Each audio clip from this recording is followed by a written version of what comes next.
Assalamualaikum warahmatullahi wabarakatuh. Salam sejahtera untuk kita semua. Halo anak-anak, bagaimana kabarnya? Semoga anak-anak semuanya dalam keadaan sehat, Pak Guru juga sehat. Amin.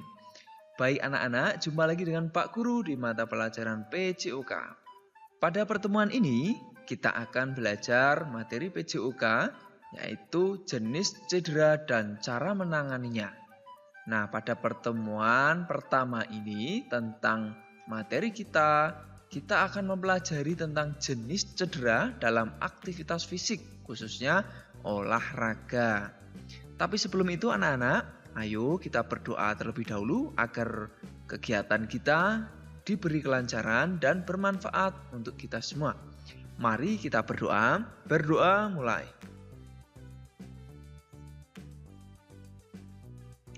Selesai. Nah, berikutnya anak-anak, Pak Guru akan menyampaikan dulu apa saja tujuan pembelajaran yang akan anak-anak capai dalam pembelajaran ini. Pertama, setelah anak-anak menyimak nanti, anak-anak mampu menunjukkan jenis-jenis cedera dalam aktivitas fisik dan kehidupan sehari-hari. Kedua, anak-anak mampu menjelaskan cara menangani jenis-jenis cedera dalam aktivitas fisik dan kehidupan sehari-hari. Tujuan yang ketiga, anak-anak mampu menjelaskan jenis-jenis cedera dalam aktivitas fisik dan kehidupan sehari-hari.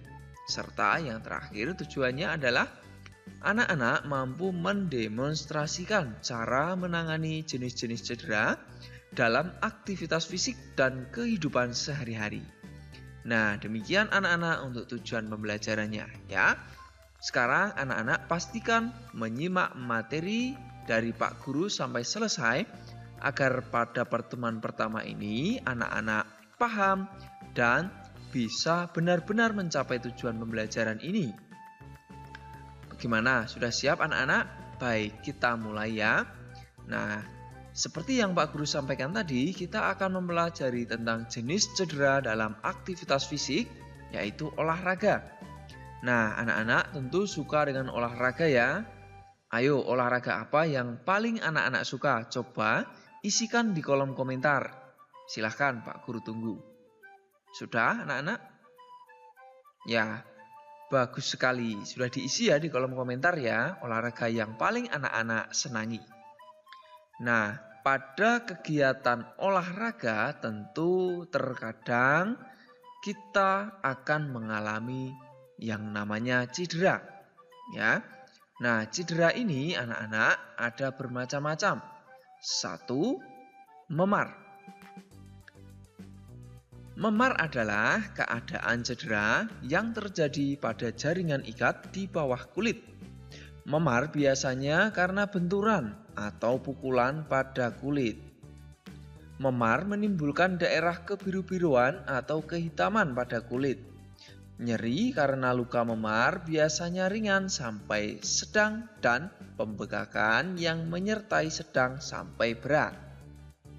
Memar ini dapat terjadi pada daerah kepala, bahu, siku, tangan, dada, perut, dan kaki. Cara menangani memar, anak-anak sekalian. Pertama, anak-anak harus mengompres dengan es dan air panas bergantian tiap 3 jam sekali selama 12-24 jam. Nah, kompres kurang lebih. Kemudian pengompresan ini untuk menghentikan pendarahan kapiler. Istirahat untuk mencegah cedera lebih lanjut anak-anak. Jadi kalau ada cedera terjadi pada kita, ya anak-anak bisa menanganinya pertama dengan mengompres. Setelah itu istirahat jangan lupa karena untuk mencegah agar cedera tidak semakin parah.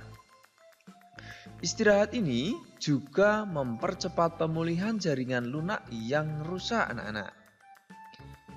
Kemudian yang penting juga hindari benturan di daerah cedera saat beraktivitas fisik anak-anak. Nah, yang berikut ada cedera otot, anak-anak.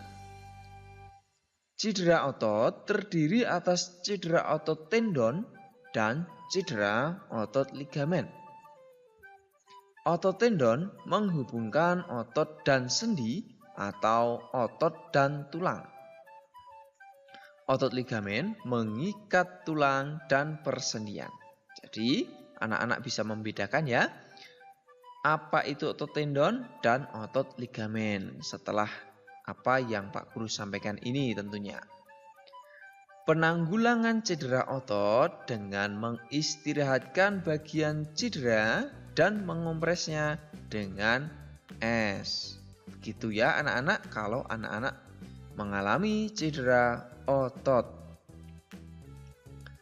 Nah, cedera otot lain adalah kram otot. Ayo anak-anak, apakah anak-anak pernah mengalami kram otot? Ya, siapa yang pernah? Ayo coba sebutkan di kolom komentar ya, kalau anak-anak pernah. Penyebab kram adalah kelelahan otot, kurangnya pemanasan dan peregangan, serta gangguan sirkulasi darah menuju otot. Di sini anak-anak bisa menganalisa bahwa penyebab kram ini kelelahan otot. Jadi anak-anak jangan sampai terlalu lelah kalau berolahraga. Dan pemanasan harus cukup. Kalau anak-anak kurang pemanasan atau peregangan bisa menimbulkan kram otot. Nah, kram otot ini rasanya pasti nyeri ya anak-anak. Nah, yang berikut terkait dengan cedera ada pendarahan. Saat beraktivitas fisik, seseorang dapat mengalami pendarahan. Apa jenis pendarahan yang terjadi saat aktivitas fisik? Nah, pendarahan yang sering terjadi saat beraktivitas fisik adalah pendarahan hidung, mulut, dan kulit.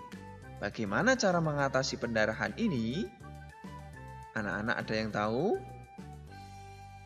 Nah, pada pendarahan hidung, anak-anak dudukkan penderita atau siapa yang mengalami pendarahan hidung ini. Kemudian jepit hidung sedikit ke bawah tulang rawan hidung. Posisi ibu jari berhadapan dengan jari-jari lain.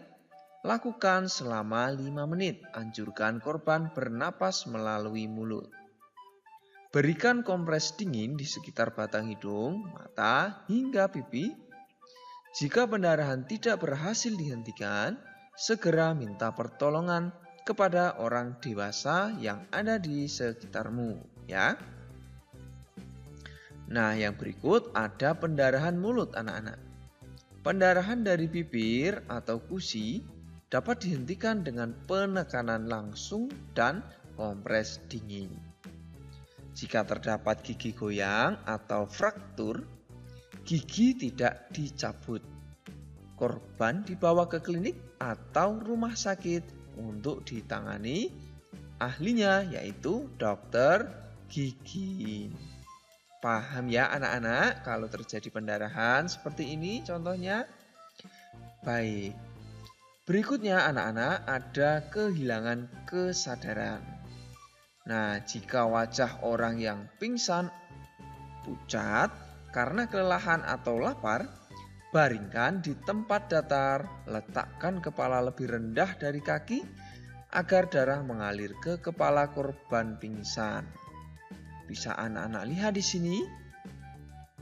Jika wajah orang yang pingsan memerah, sanggah kepalanya dengan bantal atau sesuatu, tujuannya agar darah mengalir secara normal.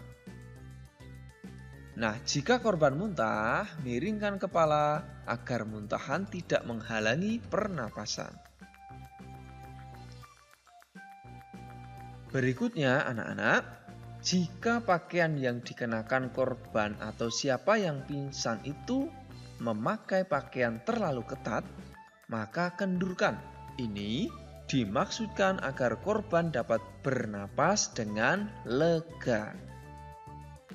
Jika korban sudah siuman, beri minuman air gula atau teh manis hangat ya. Lalu jika korban tidak sadar, segera dibawa ke pusat kesehatan terdekat. Ini dilakukan agar segera mendapat perawatan medis atau dari ahlinya yang sesuai dengan bidang medis. Begitu anak-anak untuk beberapa hal terkait dengan cedera pada aktivitas fisik ataupun olahraga. Semoga bermanfaat apa yang Pak Guru sampaikan. Anak-anak jangan sampai ketinggalan materi terbaru PJOK dari Pak Guru. Caranya silahkan pencet tombol subscribe dan tombol loncengnya. Nanti anak-anak secara otomatis akan mendapatkan materi terbaru dari Pak Guru. Sekarang, ayo mencoba. Apa yang bisa anak-anak lakukan jika ada orang di sekitar anak-anak mengalami kram otot? Ayo, ceritakan atau tulis jawabannya. Setelah itu, jika sudah selesai, segera laporkan pada Pak Guru atau Ibu Guru.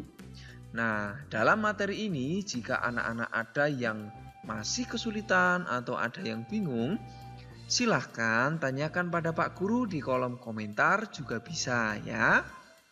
Nah, sampai di sini dulu anak-anak pertemuan kita. Sekarang kita tutup pembelajaran kita ya dengan berdoa. Berdoa mulai.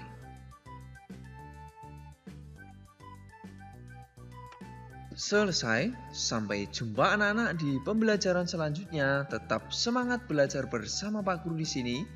Assalamualaikum warahmatullahi wabarakatuh. Salam sehat, salam semangat, salam PJOK. Nah anak-anak, sampai jumpa juga ya di pertemuan kedua dalam materi cedera dan cara menanganinya. Silahkan ditunggu. Sampai jumpa.